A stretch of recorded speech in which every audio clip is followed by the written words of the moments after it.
This practice is about automating lighting.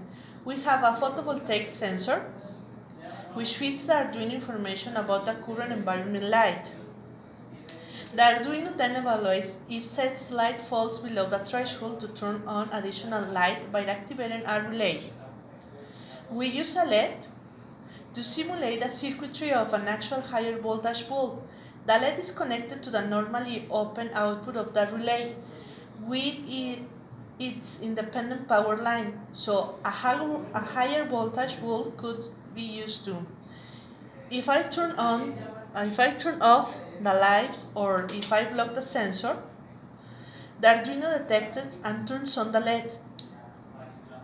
The small delay is due to the constant upload of measurements to the ThinkSpeak API with the usual ESP8266.